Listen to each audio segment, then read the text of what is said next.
Ojo gbogbo jàǹkárìwọ, ẹ̀mí òdì wọ́n tẹríba. Òkúta tí àwọn ọmọlé kọ́ wá di pàtàkì igun ayé.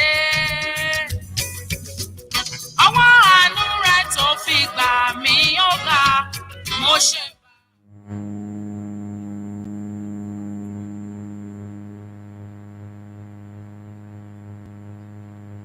Yeah, hello, good afternoon, viewers and our listeners everywhere, wherever you might be watching us all over the world, in Nigeria, in Asia, in Scandinavia, wherever you might be watching us live this afternoon. Once again, it is your time. It is time for your favorite show, Auto Talk.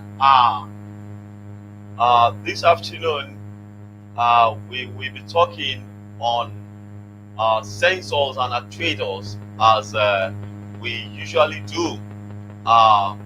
The main purpose of this program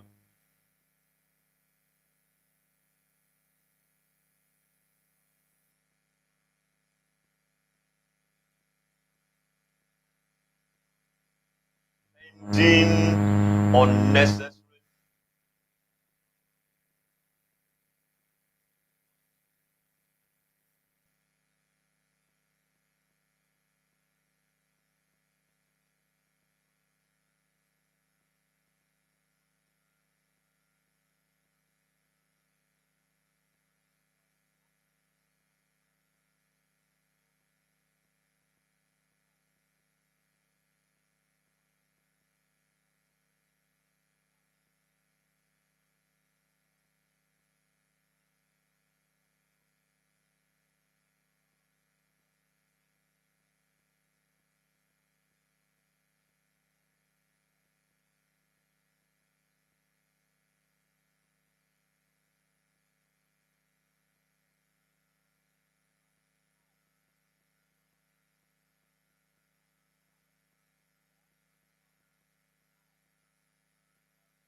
something. So now we'll be looking at some of these sensors one after the other this afternoon. The first sensor that I'll be talking of is known as CKP. Of course, CKP, I know a lot of us will be asking that we are not mechanical experts, we are not technician, we are not engineer, and all the rest. But some of these sensors, as a vehicle owner, as a car enthusiast, as somebody who is always willing, want to learn or want to know about his vehicle, should know some of these sensors and how they operate. So now the first one that I called CKP sensor. What is CKP sensor? The CKP sensor's full meaning is crankshaft position sensor. CKP sensor is a sensor that is controlling the mechanical component of an engine, that is situated somewhere around your crankshaft. Your crankshaft is the mechanical component that you have underneath your engine, that is sitting in the block engine. That is where you have your CKP sensor. It is this CKP sensor that is monitoring the movement and the rotation of these crankshaft sensor. That is the main component of an engine. So now what CKP sensor does is that it monitors. Remember, crankshaft is there not alone. It has some other instrument or some other attachment attached to it that makes up an engine. Remember, engine comprises of so many mechanical components that are being put together and to give you what you call an engine. So when we are talking of an engine, engine is not engine becomes an engine after so many components, so many ions have been put together and to form an engine. That is when you can be talking of an engine. So now the CKP sensor is the one that is monitoring the rotation of this crankshaft sensor. That is where you have the timing. Remember, we have the timing, we have the lower timing and the upper timing that has to do with the camshaft position sensor. Camshaft position sensors and CKP sensors, they are working in pari passu. Why? Because they communicate with each other. Without a CKP sensor, camshaft position sensor cannot function effectively. Otherwise, such a vehicle will never get its timing right. So these are the things that we need to understand. So now, when you have a faulty CKP sensor, there are several things that your vehicle there are several faults that your vehicle will obviously develop. Number one, when you have a CKP sensor that is a faulty CKP sensor or a blind CKP sensor, that is when your vehicle automatically will jump timing. That is when you are talking of a timing over retarded. That is, the timing is no longer at its line of duty. So at that time, your vehicle, you will just keep on rolling because the timing is not accurate. Your vehicle will never come on. Why? Because there is miscommunication with the CKP and the CMP, that is the camshaft position sensor and the CKP. So now, another thing that you will see is once your vehicle jumps timing, it can damage a lot of things, such as bending your valves, bending your connecting rod, and all sorts of things like that. Now, why? Because when there's miscommunication, all these mechanical components that are said that were put together to move together as one based on their timing communication, they would not be able to take signal and to take command from wherever they are taking command from. So all these mechanical components will just be working as they like. And when there's miscommunication, of course, there is no way the timing, this mechanical component will not be affected. So that is why it's very, very important. And another thing that the CKPs can cause, it will trigger your oil switch, that is your oil light, also known as a oil temperature light. So it will trigger it to come up.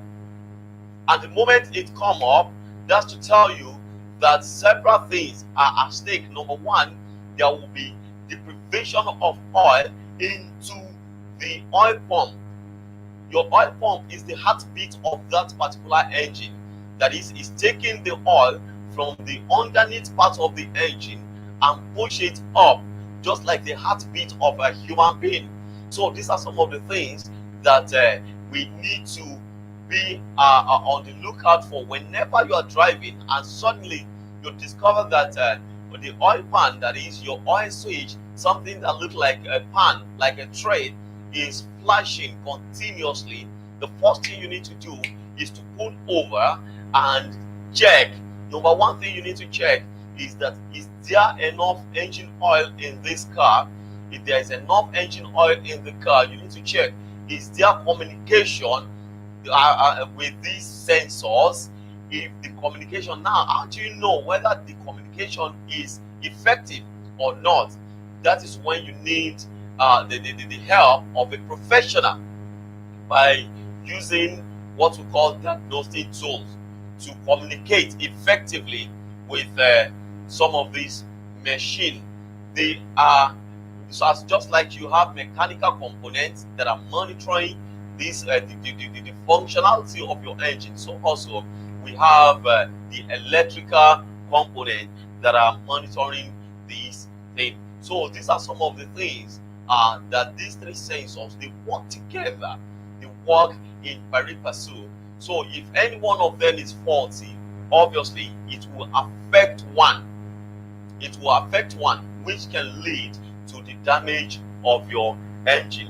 Another sensor we also have, we have what we call ECT sensor, that is engine coolant temperature sensor. This sensor is for the cooling system. Every vehicle has what we call a cooling system. That is why you have your radiator. Your radiator is not there for fancy thing. It's there to regulate the heat that is coming from the engine and to release the amount of water as at when needed to cool off the temperature of this engine. Now, the temperature sensor that we are talking of, it is the one that is monitoring the movement of this water or your coolant.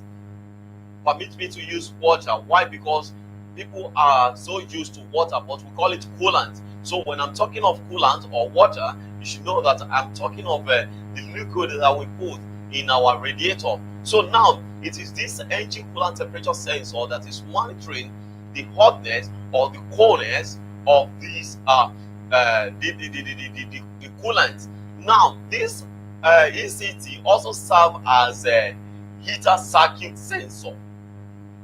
Why? Because in the morning we have, for every vehicle, we have two seasons.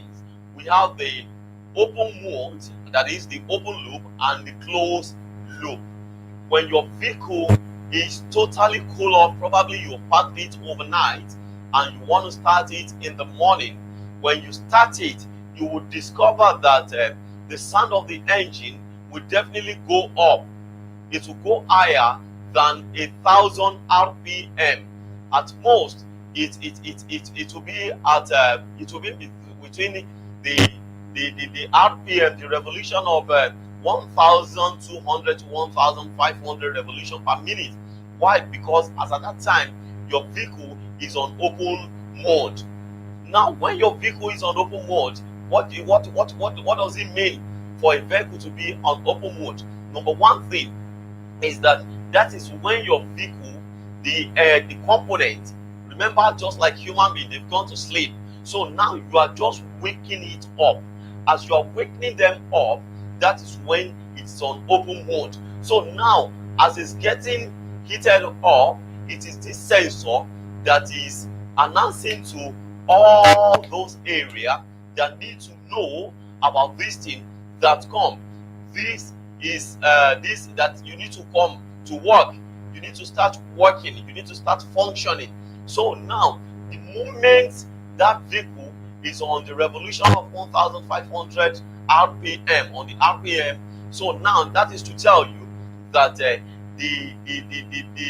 vehicle is still very cold. So as it's coming down, it's telling you that okay, it's getting back, it's coming back to its normal warm stage. So until it comes back to its normal position, which is usually on the 700 RPM, that is a little below 1,000 RPM. And so that is the function of this engine coolant temperature sensor. Another thing that engine coolant temperature sensor does is whenever you are driving your vehicle and something is faulty or something is wrong with your cooling system, probably for you to experience overheating, it is this sensor that will send signal to what you have, to your instrument cluster, that is your dashboard. That is when you see your temperature gauge go above abnormal. That is to tell you that your vehicle is overheating. And when you experience something like this, what do? You pull off the road and you allow the vehicle to cool off totally. You allow it to cool off totally. So having cool off totally, so the next thing you do is to open the cap, radiator cap, and also leave it. When you leave it, it must cool. You must leave it within the minimum, at least minimum of an hour to an hour 45 minutes before you now add whatever the additive you want to add to it. So this is the function of a coolant temperature sensor. Another sensor that we have, we call it TPMS. Yeah, we call it TPMS, throttle position monitoring sensor. Now, if you are familiar with your vehicle system, you see that we have so many hoses that go through into the throttle body. Throttle body has number 3 major holes: the one that takes fuel into it, the one that takes air, and the one that takes water into it at the same time. So these are the things that are regulating each time you rev, you accelerate. Why? Because some of these components also get heated up. So it is the water that goes in there that serves as a coolant measure for it. So that is what these we, and also we have another sensor that we call TBS, throttle body sensor. In all the throttle mouth, we have several sensors attached to it. They are the one monitoring each time you rev. You rev it as you rev your vehicle. They are, we call them continuous monitoring sensor. So they are the one that are monitoring the revolution of your vehicle from and take the signal from ECU, that is the brain box, and send it back to the command to the engine. That is when you have, each time you rev your car, you hear home. So it is the duty of some of these sensors. So before I proceed further on some of these sensors, I will like to cut. I would like to have a short break, and when we come back, we will attend to some of the questions that I have before we speak further on some of the sensors that we have. I'll be right back. Worshiping PraiseZion.com. All of the days of my life, I'll be here worshiping.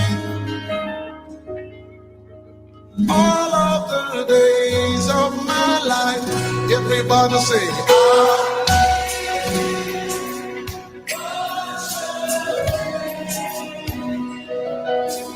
all of the days of my life, I'll be here. You're welcome back once again.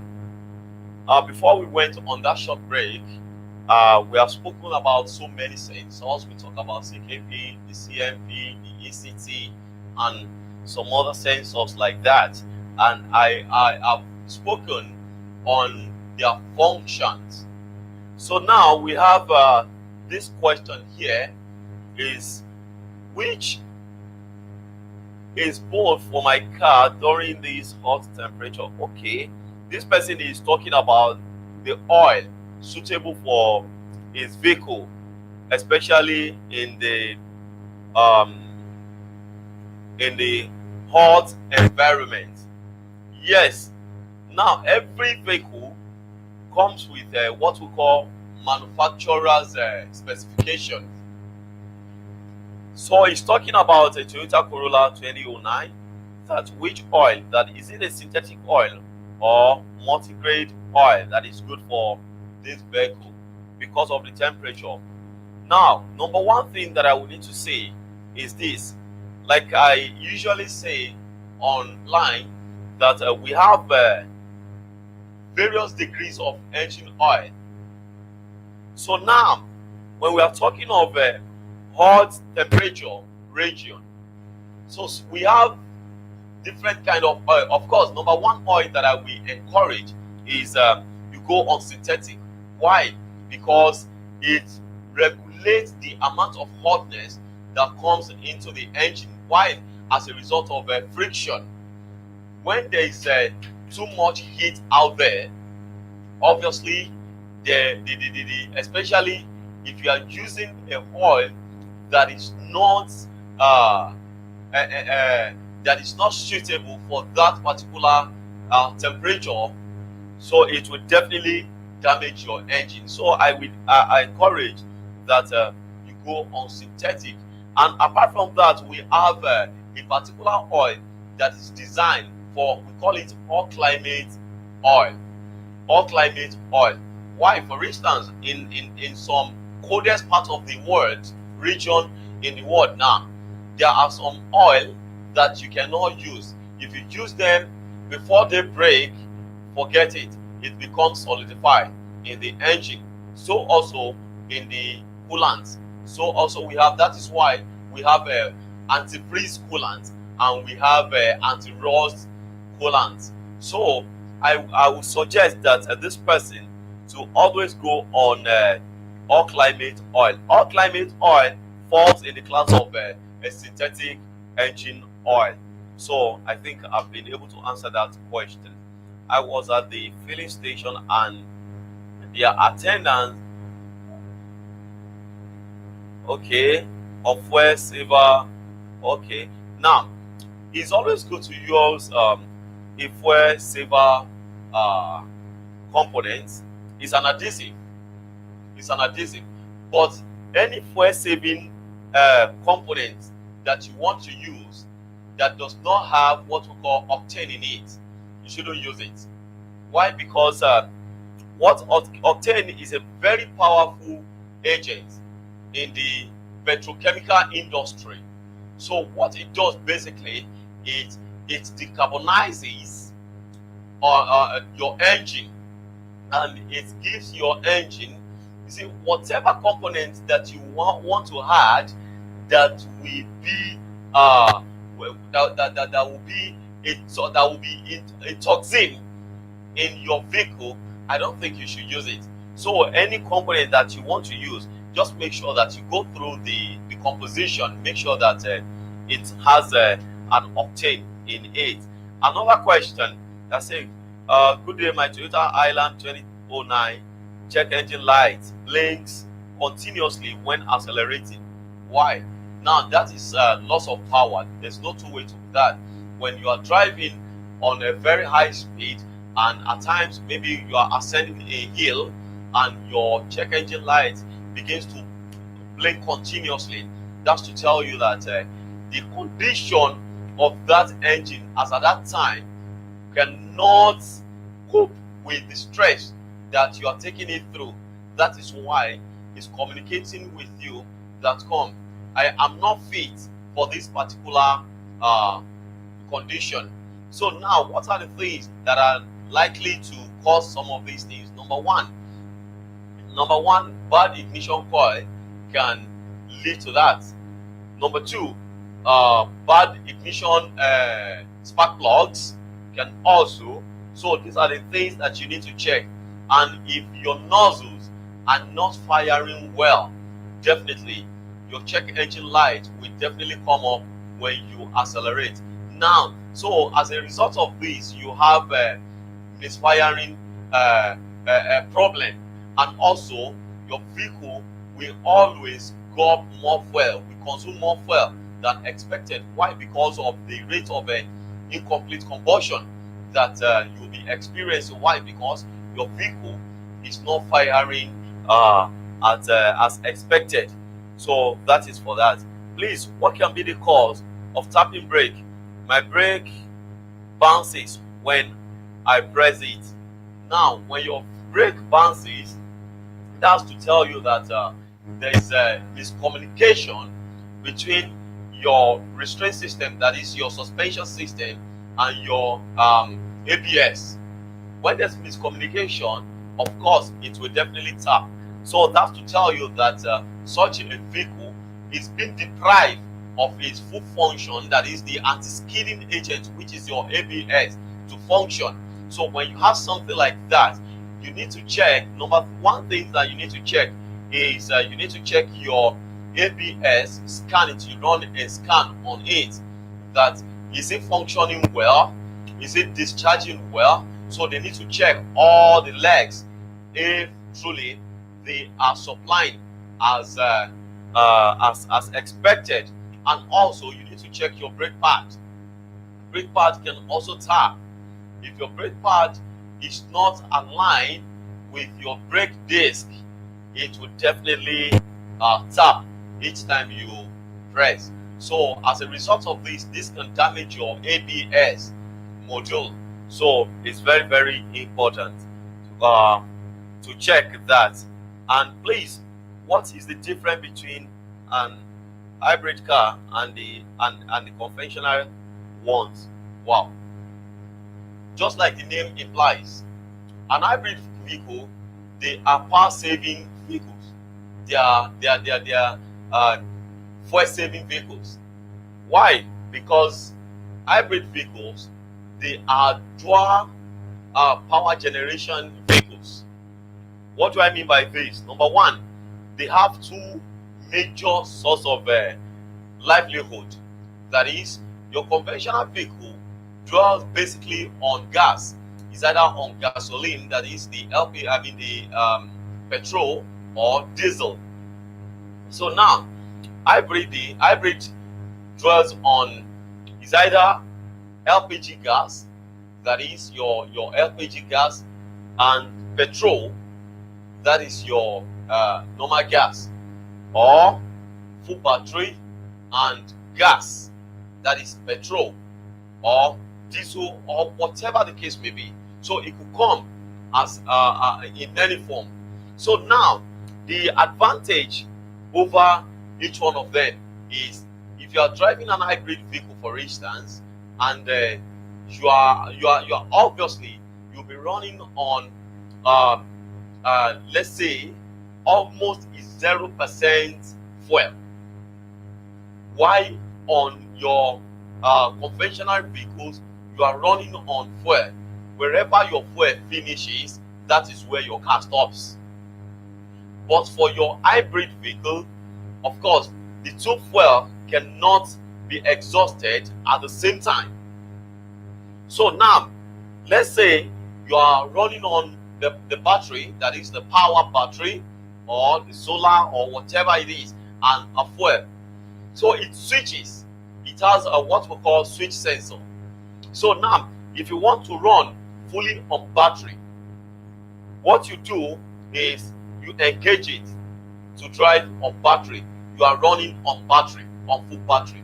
But the disadvantage of running on full battery of an hybrid is this: if you are running on a full battery of an hybrid vehicle, you need to regulate your speed.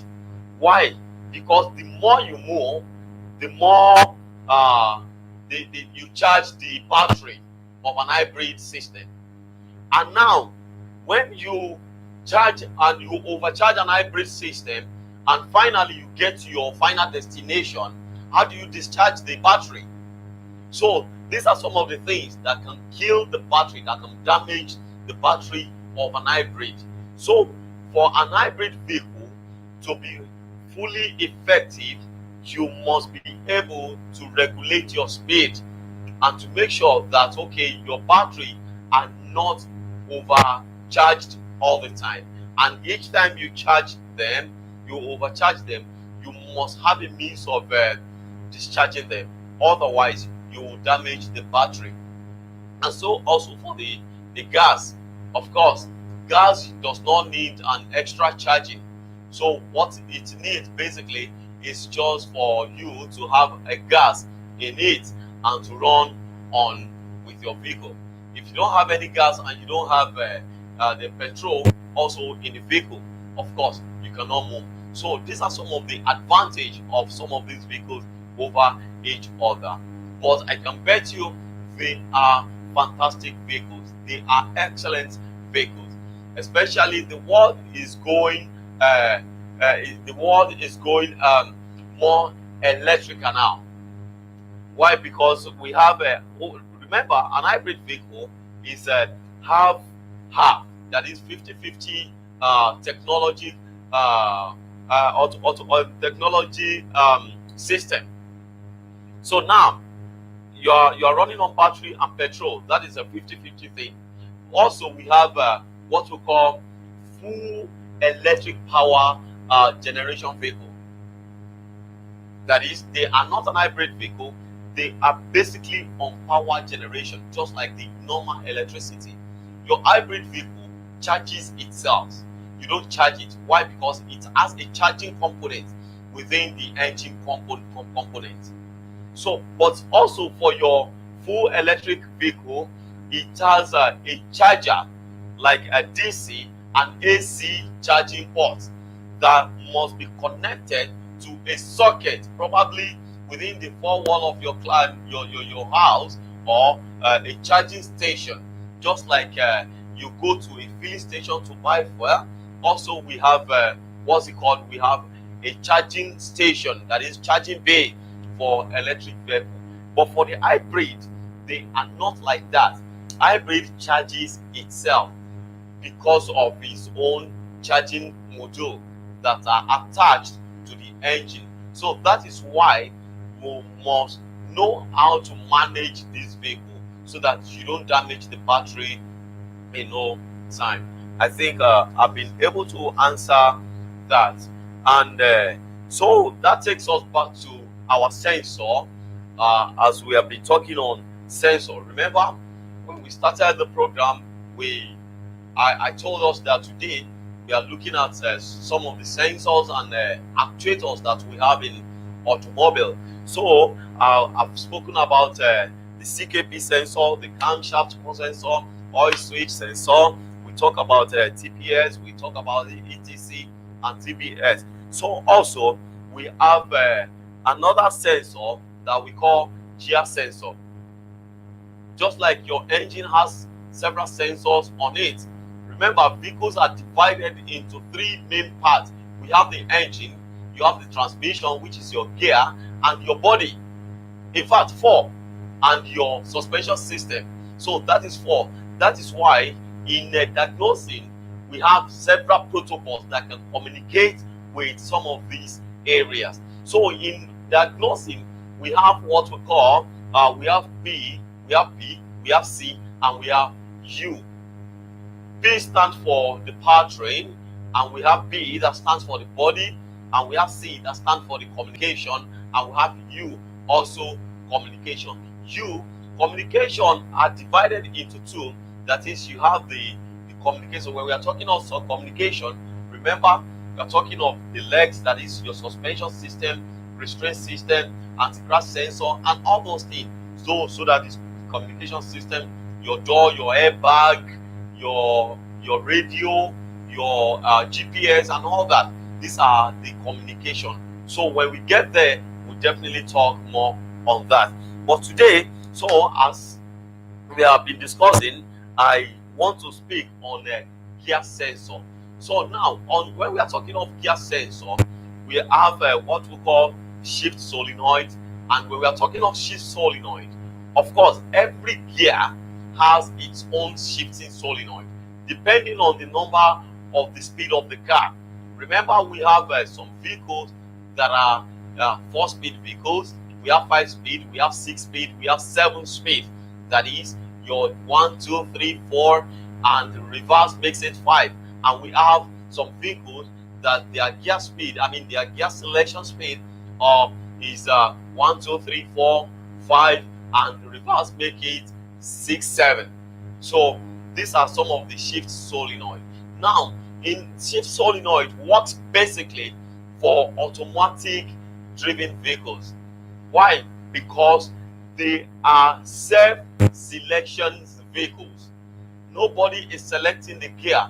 Remember, for the difference between automatic transmission system and the manual transmission system is the clutch. One has a clutch that is controlling the movement of the gear, and the other one has what we call a shift solenoid that is sending signal to his transmission system to shift from gear 1 to 2 and on and on and on like that.